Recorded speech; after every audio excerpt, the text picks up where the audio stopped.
Thus the heavens and the earth and all the host of them were finished. And on the seventh day God ended his work which he had done, and he rested on the seventh day from all his work which he had done. Then God blessed the seventh day and sanctified it, because in it he rested from all his work which God had created and made. This is the history of the heavens and the earth when they were created, in the day that the Lord God made the earth and the heavens, before any plant of the field was in the earth, and before any herb of the field had grown. For the Lord God had not caused it to rain on the earth, and there was no man to till the ground. But a mist went up from the earth and watered the whole face of the ground. And the Lord God formed man of the dust of the ground, and breathed into his nostrils the breath of life, and man became a living being. The Lord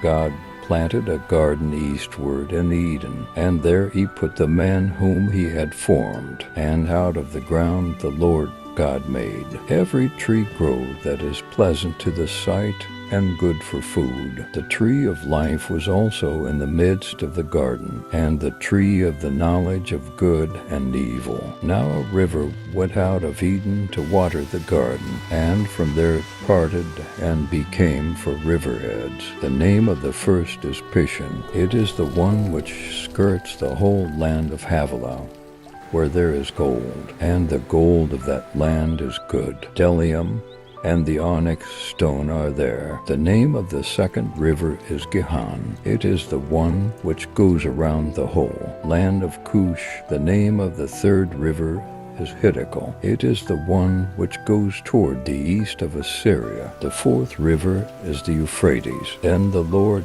God took the man and put him in the garden of Eden to tend and keep it. And the Lord God commanded the man, saying, Of every tree of the garden you may freely eat, but of the tree of the knowledge of good and evil you shall not eat. For in the day that you eat of it you shall surely die. And the Lord God said, It is not good that man should be alone. I will make him a helper comparable to him. Out of the ground the Lord God formed every beast of the field and every bird of the air, and brought them to Adam to see what he would call them. And whatever Adam called each living creature, that was its name.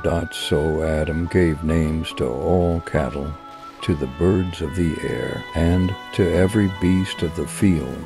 But for Adam there was not found a helper comparable to him. And the Lord God caused a deep sleep to fall on Adam, and he slept. And he took one of his ribs, and closed up the flesh in its place. Then the rib which the Lord God had taken from man he made into a woman, and he brought her to the man.